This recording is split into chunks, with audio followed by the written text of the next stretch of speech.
पश्चिम बंगालच्या मुख्यमंत्रीपदासाठी भाजपात अनेक नावांची चर्चा। सुवेंदू अधिकारी, दिलीप घोष, समीक भट्टाचार्य, सुकांत मुजुमदार यांची नावं आघाडीवर। चर्चेतील नेत्यांना संधी की भाजप धक्कातंत्र वापरणार याकडे सगळ्यांचं लक्ष लागलं।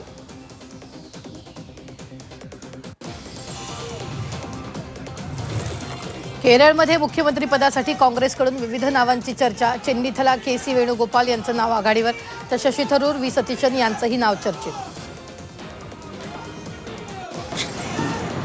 धार्मिक कामासाठी खरातला आधार पॅन तपशील दिला। आधार पॅनचा गैरवापर करून बोगस खाती उघडली। ईडीच्या चौकशीत प्रतिभा चाकणकर यांचं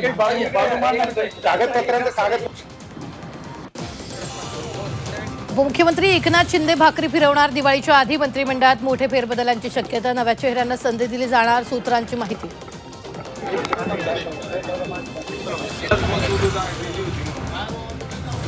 रायगडमधील शिवसेना राष्ट्रवादी संघर्ष संपला। आमदार महेंद्र थोरवेंकडून एकत्र येण्याचे संकेत।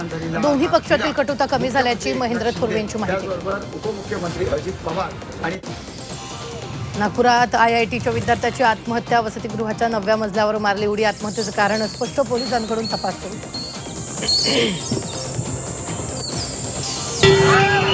जेसीबी चालकाला जमावाकडून मारहाण। अतिक्रमणावर सुरू असताना मारहाण। नांदेडमधील वाघी रोडवरील घटना। पोलिसांनी मध्यस्थी करून चालकाला सोडवलं।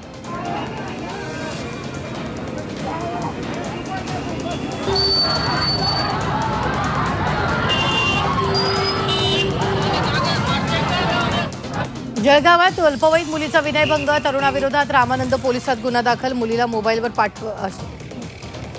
मोबाईलवर अश्लील मेसेज पाठवत होता। तरुणाविरोधात पोस्को कायद्याअंतर्गत गुन्हा दाखल। साताऱ्याच्या मानखटावमध्ये भीषण पाणी टंचाई। 17 गावांना टँकरनं पाणी पुरवठा। टँकरची संख्या वाढवण्याची मागणी। टँकरची संख्या न वाढवल्यास आंदोलनाचा इशारा। राष्ट्रवादी शरदचंद्र पवार पक्षाचे प्रशांत विरकर यांचा इशारा।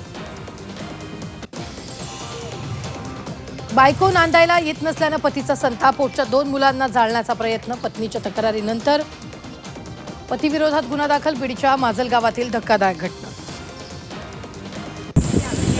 मुंबईच्या लोकलची उत्तर प्रदेशात चाचणी। स्वयंचलित दरवाजांच्या लोकलची उत्तरेत चाचणी। मुंबईतील गर्दीमुळे रेल्वे प्रशासनाचा निर्णय। उत्तर प्रदेशातील झाशीमध्ये नव्या लोकलची चाचणी।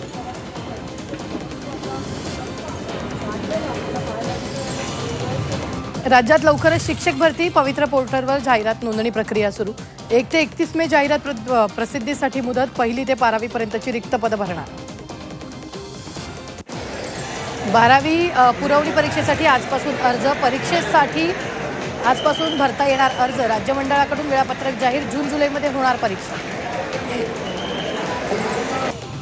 डॉलरच्या तुलनेत रुपयांची घसरण सुरूच। रुपया आणखी 24 पैशांनी घसरला।